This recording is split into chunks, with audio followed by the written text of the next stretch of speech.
Ilang beses na natin napatunayan na nangunguna ang Pilipinas sa paligsahan sa pagandahan.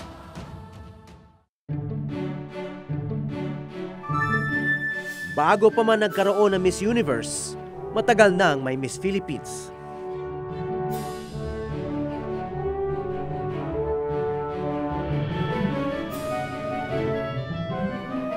Pero sino nga ba ang kauna-unahang nagwagi ng corona?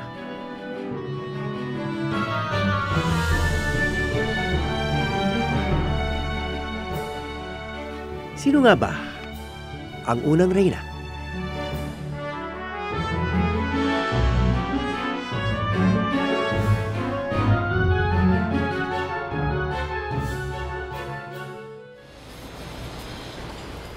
Ang kauna-unahang reyna ng bansa, kinoronahan noong 1908 sa tinatawag na Manila Carnival. Naghahunting lang ako dito ng bakas ng Manila Carnival. Baka raw meron dito. Oh, Ricky Reyes.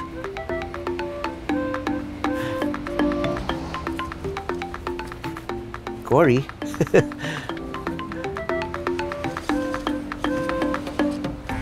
Wala talagang luma rito. Masyadong bago.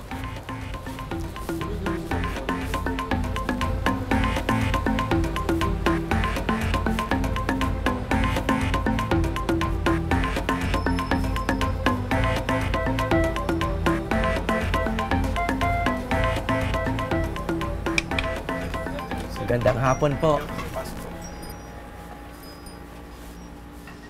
Dito ba yung mga lumang litrato? Nandito pa sir, ng side po na to. Naka-frame pa sila. So ano yung mga litrato nyo rito? Ito mga artista. Mga artista to sir. Anong panahon yan? Mga 1950s, 60s sir. 50s and 60s. Tapos, itong may kulay, 60s na siguro. Sino to? Si Maggie de la Riva sir, tsaka si FPJ. Si FPJ. Oo nga no. Batang-bata pa sila dyan. Yan, sila Gloria Romero. Tapos, ito mas luma pa? Yan kasi sir, mga queen yan, mga piyesta dati yan sir. Anong dekada to? Mga 1930s din po sila 1930s. Kahilera ng mga artista ang mga litrato ng mga unang beauty queens ng bansa. Noong araw pa, iniidolo na sila.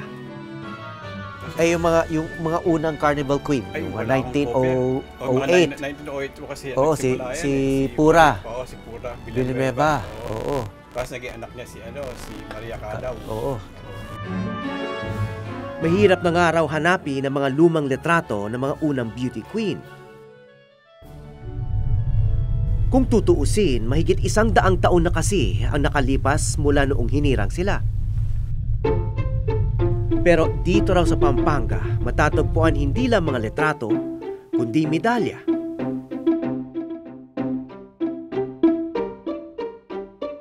Corona.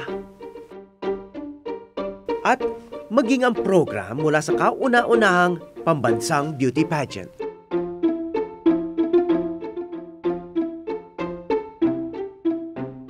Well, sabi ko nga, sa mga friends ko, hindi ako collector, I'm an accumulator.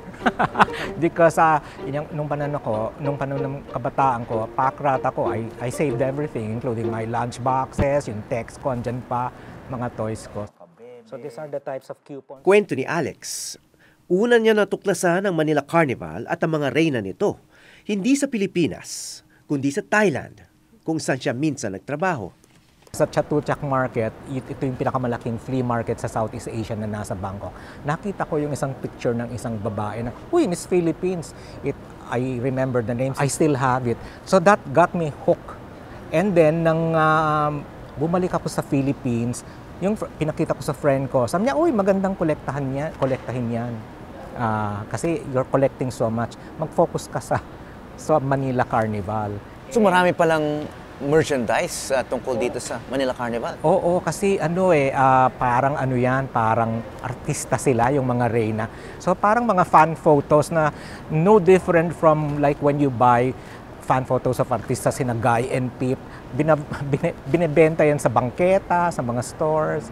So, yun. Mula sa isang litrato, lumaki ang kanyang koleksyon hanggang umabot ito sa mahigit 4,000 memorabilia. Kasi these are photo postcards, you can mail them. No? So at that time, 1908, parang may... In a way, yes. And this is one of the first carnival queens from the Northern Highland. The first, in fact, si Chinus Giray. She is an Ibaloy. Giray? Giray, yes. That's her Christian name is Evelyn. She is an Ibaloy from Benguet. Ano yung title niya ulit? She is the Benguet Carnival Queen of 1915. Because, So, may carnival queen para sa probinsya? yes. Kasi, sabi nila, if we have a national fair, we should also have provincial fairs. And she caused a sensation when she went down to Manila kasi naka-Igorot costume sila.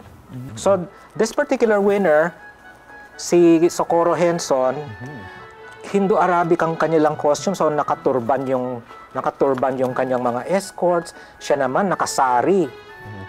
So, bakit kailangan galing sa iba't ibang kultura yung kanilang theme? Because naging international exposition na siya. Kasi Japan, Siam, America, even Russia was invited to the carnival to participate.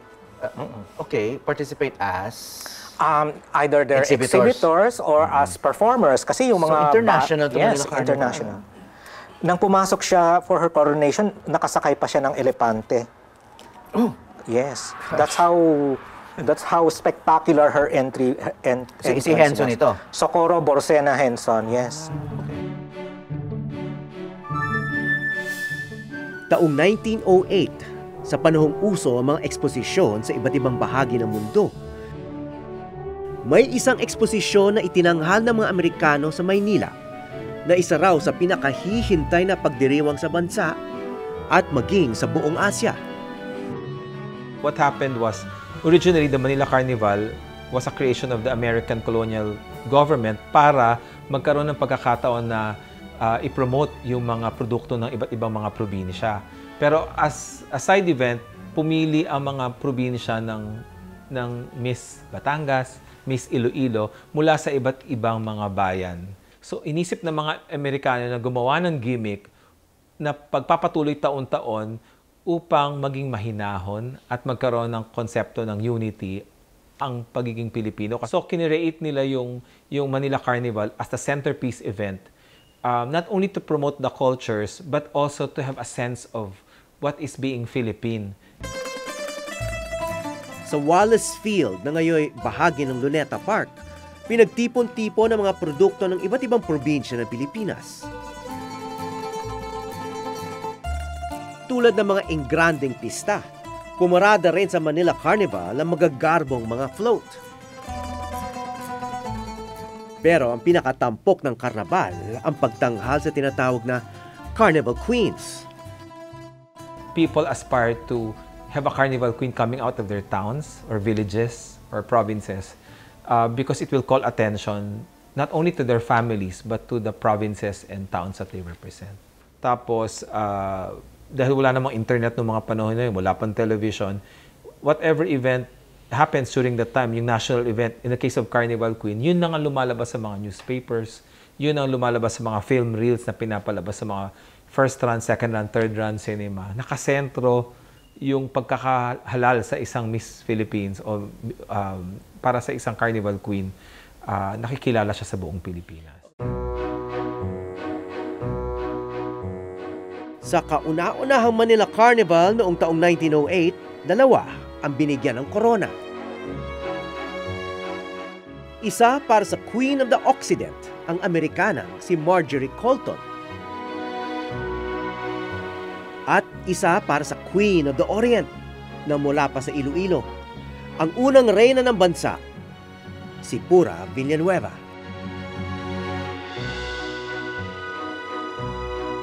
Noon pa man, usap-usapin na ang kasuotan ng mga reyna. Nung nag-national costume siya, wala siyang panuelo, it was a symbol of, kasi nakaganyan ka, di ba, nakatakip lahat. Siya wala siyang panuelo. At hindi siya humawak ng abanikong ostrich feather, humawak siya ng Japanese fan as a symbol na I rule over the Orient, parang ganun ang.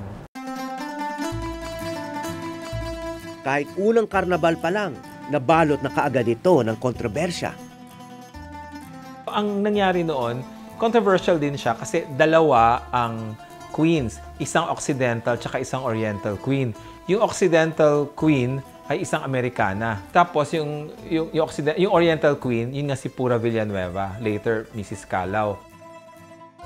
May carriage na mula doon sa main event, papunta sa carnival, may naghatid. Si Miss Philippines naglakad. Malapit lang naman Quirino Grandstand to somewhere within the grounds, not very far, pero naglakad pa rin. But the worst was when nang pumunta siya doon with her consort, ayaw silang papasukin sa gate ng Wallace Field. Kasi wala raw silang ticket, sabi ng takilyero. Pero hindi nagpatinag si Pura at nanatili siyang paborito ng publiko. Parang yung kanyang, she internalized her role as Queen of the Orient. And the media saw that. That's why the rivalry or the comparison between the two was played up talaga sa media. Talagang sabi niya, wala, winner by a mile. Sa tindig lang, walang panama yung American Queen. Because if you look at yung reyna doon ng Amerikano na si Marjorie Colton, I cannot find any material about her. Kapatid lang siya ng Chief of Customs na si, ang pangalan niya, George Colton yata. Habang si Pura talaga namang, naku, ito, very erudite, advocate, woman suffrage. She has a long list of credentials.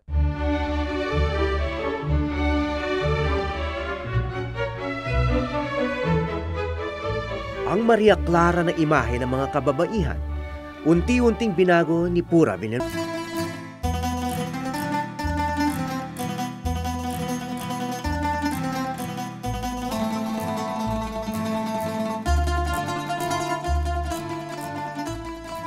She was a beauty queen already in Iloilo because she was really beautiful. Her skin was white with a high nose, and her stature, she was very elegant. Isang malaking karangalan ang tumayo bilang reyna ng probinsya. At lalo pa kung mahirang na reyna ng buong Pilipinas. Siya si Pura Villanueva, tubong Iloilo, na masasabing unang Miss Philippines ng bansa. Pero taliwas sa mahinhin dilag na inaasahan ng marami, palaban daw ang unang reyna. She was very outspoken, and she was constantly told by the backers of the carnival that women don't do that, women don't say that. And she said, no, I believe in it, I will say it. Kailangan si Miss Philippines medyo mahinhin ng konti, and she didn't believe in that. Pilipino at abogado ang tatay ni Pura, habang purong Espanyola naman ang kanyang ina.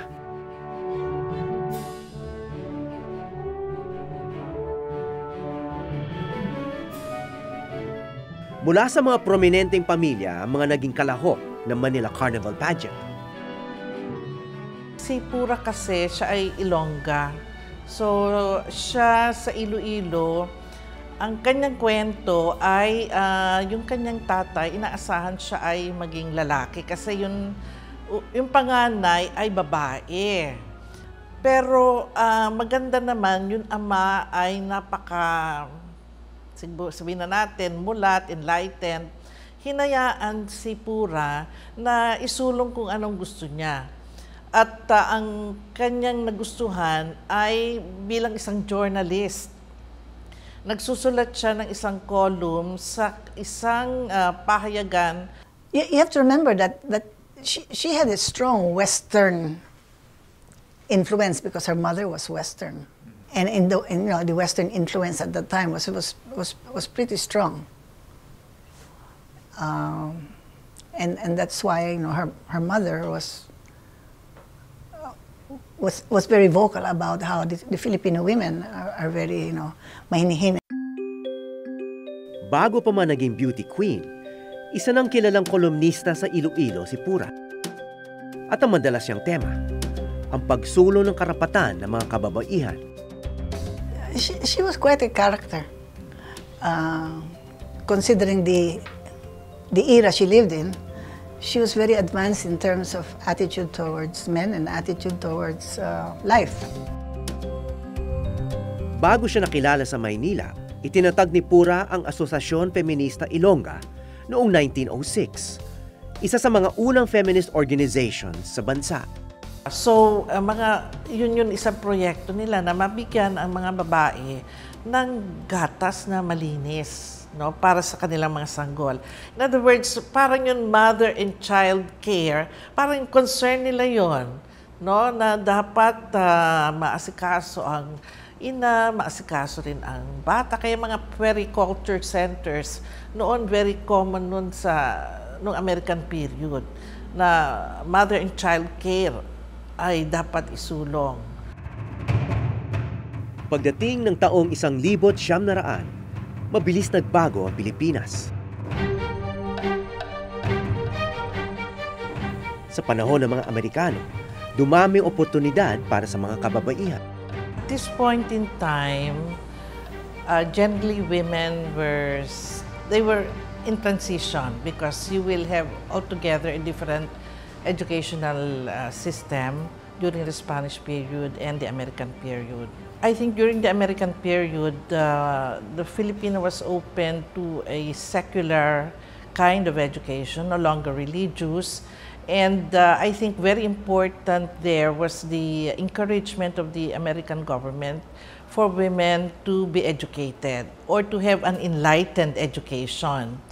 And this helped very much when the Americans opened the University of the Philippines because it allowed women to enter tertiary education and to finish professions which before were male-dominated, like medicine, that was a male-dominated profession.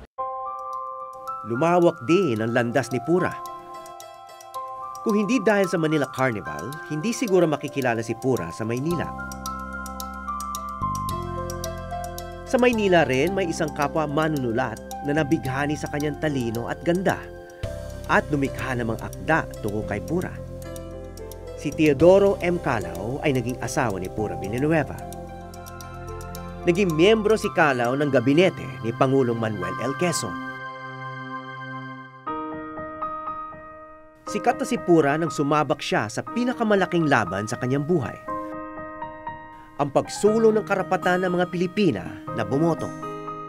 Meron siyang parang personal mission na i-intellectualize ang mga kausa ng kababaihan at ginamit niya yung kanyang pagiging carnival queen, pagiging asawa ng isang prominenteng Pilipinong intelektual at politiko. At nakita natin ito kung paano nagawa ni Pura Villanueva Calao, sinuportahan niya yung women's suffrage, yung pagboto, yung karapatan ng mga kababaihan upang bumoto sa ating mga eleksyon. Ang mga nanguna sa labang ito ay itinuring ng mga panuelo activist. So, itong Philippine Association of University Women, na andun rin sa International SONA at iba pa, yun na, nagsimula na sila na komo nga edukado na sila at nalalaman na nila sa buong mundo na unti-unti ang mga babae ay humihiling sa nagkarapatan bumoto, nag-mobilize na sila. Talagang naghati-hati rin sila ng trabaho. Meron na tututok sa lobbying, may tututok sa fundraising, may tututok sa kampanya sa buong bansa. So, kay Pura ang parang overall supervision ng campaign. My grandfather said that she hardly slept or ate. She had her workers, and they divided the country into so many, and they had blocks. And I mean, it was a real organized effort. And she got the number of signatures Quezon demanded, and she brought it to him and said, okay, yan. Sa taong 1937, nagwagi ang mga panuelo activist nang pirmahan ni Pangulong Manuel Quezon ang batas na nagbibigay ng karapatang bumoto sa mga kababaihan ng bansa. Ang tagumpay ni Pura Villanueva Calao ay isang hamon pa rin hanggang ngayon sa mga sumunod sa kanya. Ang pagsuot ng korona ay isang pagkakataon upang maglingkod at lumaban.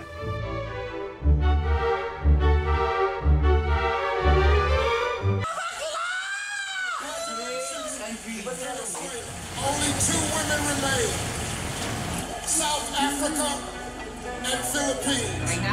The new Miss Universe is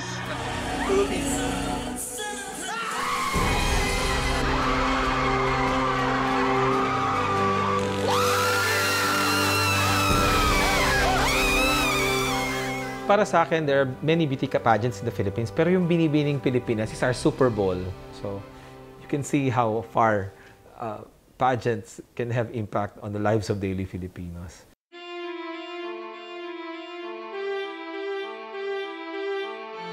Sinimula ni Pura Villanueva Calao ang mahabang hanay ng mga kababaihan na hindi lang beauty queen, kundi may malaking nayambag sa lipunan. Nariyan si Paz Marquez Benitez, dakilang manunulat at propesora sa UP.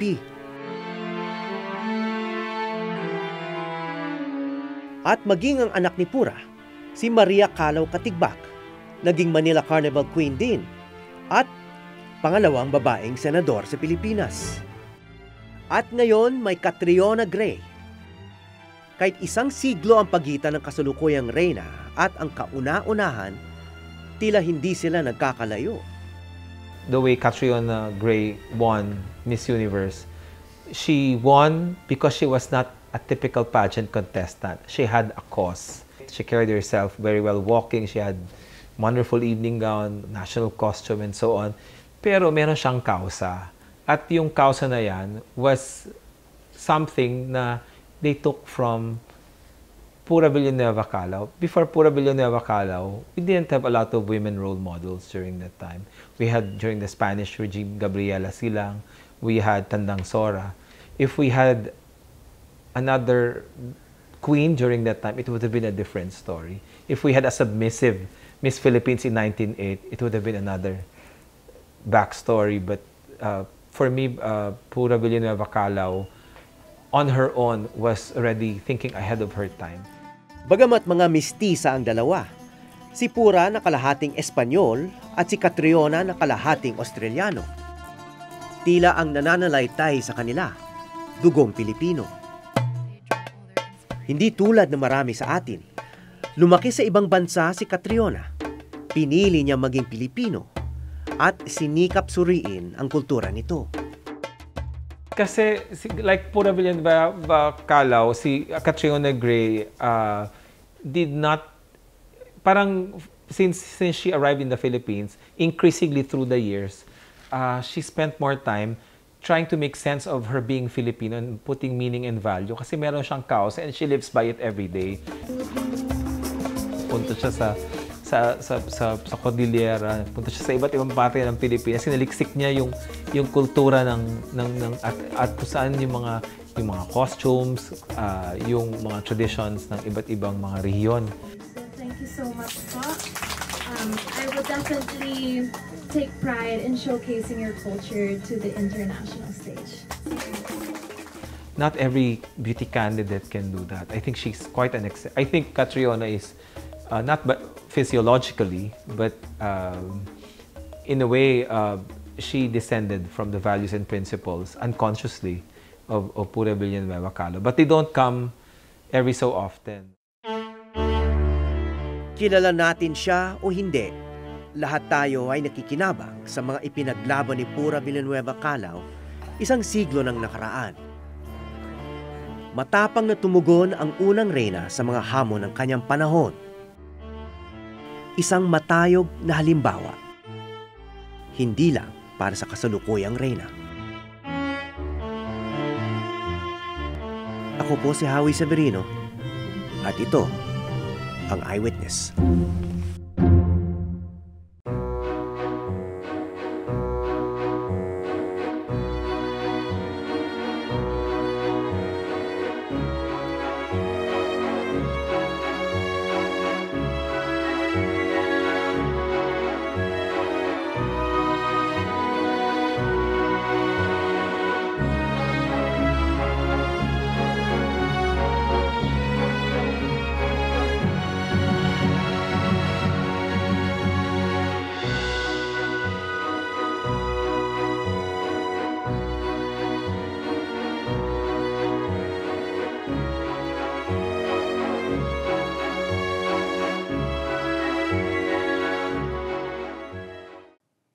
Maraming salamat sa pagtutok sa Eyewitness, mga kapuso. Ano masasabi niyo sa dokumentaryong ito? I-comment na yan at mag-subscribe sa GMA Public Affairs YouTube channel.